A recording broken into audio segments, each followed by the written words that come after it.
بسم اللہ الرحمن الرحیم۔ السلام علیکم ورحمۃ اللہ وبرکاتہ۔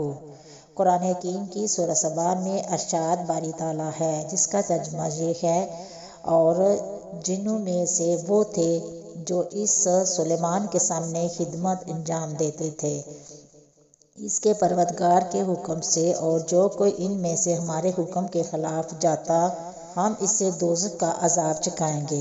وہ اس کے لیے بناتے تھے: آل داؤد، شکر گزاری کے کام کرو، اور میرے بندوں میں سے بہت کم شکر گزار ہیں۔ اللہ تعالیٰ نے حضرت سلیمان علیہ السلام کے لیے جنوں، شیاطین اور جانوروں کو مسخر کر دیا تھا، اور وہ سب حضرت داؤد علیہ السلام کے کام آتے تھے۔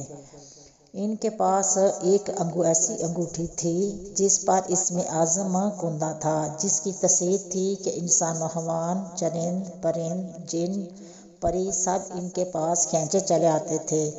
جب حضرت سلیمان علیہ السلام کی سلطنت بہت وسیع ہو گئی تھی، انہی دنوں کا واقعہ ہے کہ ایک روز معمول کے مطابق آپ قضائے حاجت کے لیے باہر گئے اور اپنی جگہ انگوٹھی ایک لونڈی کے حوالے کر گئے۔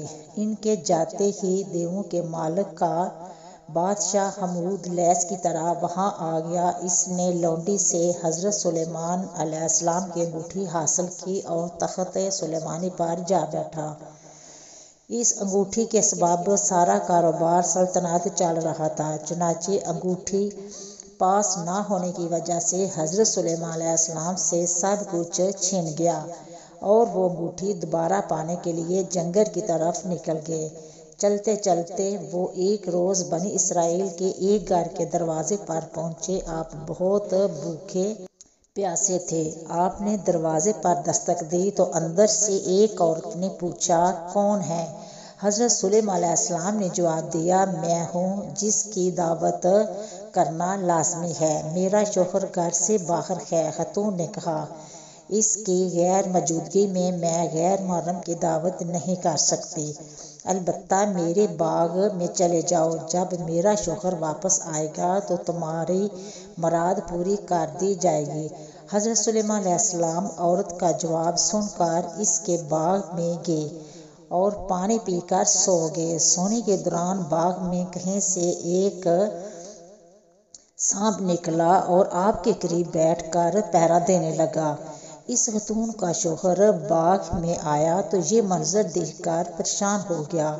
اس نے بیوی سے پوچھا کہ یہ آدمی کون ہے اور یہاں کیوں سو رہا ہے؟ بیوی نے بتایا: یہ مسافر ہے اور آپ کے انتظار میں سو رہا ہے۔ حضرت سلیمان علیہ السلام بیدار ہوئے، وہ ناگ وہاں سے ہٹ گیا۔ عورت کا شوہر آپ سے بےحد متاثر ہوا اور اس نے آپ کو اپنی بیٹی کا رشتہ دینے کی پیشکش کی، جو آپ نے قبول کر لی، اور اس نے شخص کی بیٹی سے شادی کی اور 3 روز وہاں قیام کرنے کے بعد اپنی بیوی کو ساتھ لے کر وہاں سے روانہ ہو گئے۔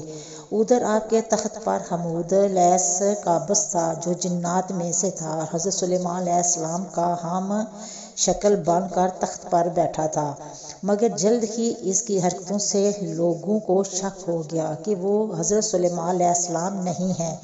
چنانچہ انہوں نے اپنا شک دور کرنے کے لیے یہ تدبیر کی کہ حمود لیس کو تورات پڑھ کر سنانے کے لیے کہا۔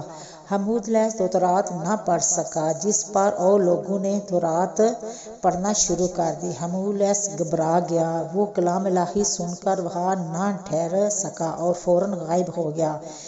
اس نے حضرت سلیمان علیہ السلام کی انگوٹھی دریا میں پھینک دی، جس سے ایک مچھلی نکل گئی۔ حضرت سلیمان علیہ السلام ایک روز دریا پر گئے تو وہاں چند مچھرے مچھلیاں پکڑ رہے تھے۔ آپ نے دیکھا تو آپ بھی ایک آدمی کے ساتھ مل کر مچھلیاں پکڑنے لگے۔ قدرت خداوندی سے ان کے جال میں وہی مچھلی پھنس گئی جس نے آپ کی انگوٹھی نگلی تھی۔ آپ نے اس آدمی سے وہ مچھلی پکانے کے لیے خریدی اور گھر آ کر اپنی بیوی کو دی۔ بیوی نے فرمایا کہ اس مچھلی کو آج شام پکا لینا۔ آپ کو بالکل معلوم نہ تھا کہ آپ کی انگوٹھی کسی مچھلی کے پیٹ میں ہے۔ جب آپ کی بیوی نے مچھلی کا پیٹ چاک کیا تو اس سے انگوٹھی برآمد ہوئی۔ بیوی نے انگوٹھی آپ کو دکھائی تو آپ نے انگوٹھی کو فوراً پہچان لیا اور انگلی میں پہن لی۔ انگوٹھی حاصل ہوتے ہی آپ کا تخت و تاج آپ کو واپس مل گیا۔